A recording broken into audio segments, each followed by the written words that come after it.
February 28th.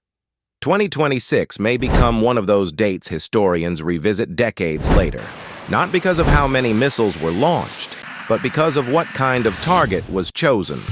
Reports suggest Iran's supreme leader, Ayatollah Ali Khamenei, may have been killed during coordinated U.S. and Israeli strikes. If confirmed, this would represent something extremely rare in modern geopolitics. A direct strike against the decision-making core of a regional power.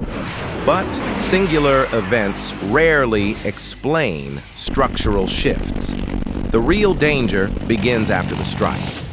What happens to a political system designed around one ultimate authority when that authority suddenly disappears?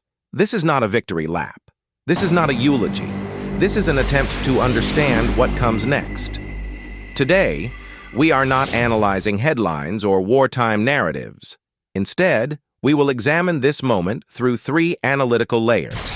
First, what changed between the 2025 12-day war and today's operation? Second, the real military balance, which weapons matter and which exist mostly in political messaging. And third, the internal future of Iran itself. Because history shows something important. Decapitation rarely ends a system. Sometimes it makes it more unpredictable.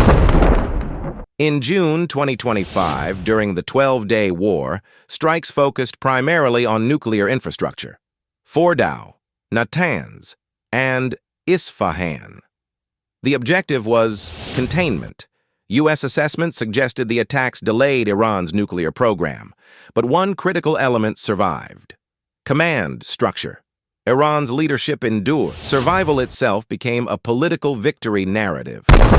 February 2026 appears fundamentally different.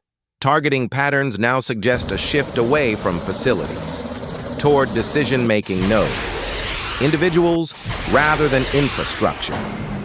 Why did strategy change? Three developments likely explain it. First, diplomacy stalled, removing incentives for restraint. Second, intelligence maturation. Vulnerabilities exposed in 2025 appear not to have disappeared, but expanded. What the 12-day war revealed about Iranian internal security was not immediately exploited. It was mapped, analyzed, and archived for future use. Third, force positioning. Two U.S. carrier strike groups moved into operational range days before the strikes. Visibly, not secretly. The question is whether this positioning was meant to deter retaliation or prepare for escalation. A fourth factor deserves mention: the succession question itself. If intelligence agencies assessed that Khamenei's health was declining, there may have been a perceived window. Strike before a new leadership consolidates rather than after. What changed was not military capability. It was objective. Reported casualties include senior military leadership and potentially the supreme leader himself. From an intelligence perspective, this matters less as an assassination and more as institutional disruption. Pre-operation assessments explored what might follow the removal of Iran's central authority. The expected outcome was not immediate collapse. Instead, analysts outlined transformation. Iran's political system balances clerical legitimacy with military power. Remove the clerical apex, and the Islamic Revolutionary Guard Corps becomes the most organized surviving institution. Power does not disappear. It concentrates. Externally, coordination may weaken. Internally, governance may become more security-driven. This creates a strategic paradox for Washington.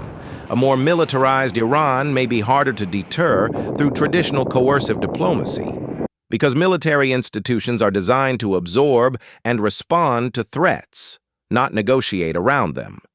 History suggests leadership shocks often produce harder systems rather than weaker ones. The outcome now depends not on the strike itself, but on succession. To understand escalation risk, we must separate capability from narrative. Iran's offensive doctrine relies primarily on missiles and drones rather than air superiority. Ballistic systems such as Shahab, Imad, and Khorramshahr provide regional reach. Recent attention focuses on hypersonic planes like the Fatah series. If independently verified, maneuverable hypersonic vehicles complicate interception by altering trajectory during flight. However, verification remains limited, and performance claims exceed publicly confirmed testing data. Hypersonic systems also require advanced targeting networks, capabilities Iran has not demonstrated at scale. A missile is only as effective as the intelligence guiding it. Without real-time targeting data, even a Mach 12 weapon misses its objective. Leadership is gone. Iran now stands at a crossroads. Will the IRGC consolidate power? Will competing factions fragment authority, or will controlled escalation take the lead? The next 72 hours may decide not just a crisis, but the direction of the entire region.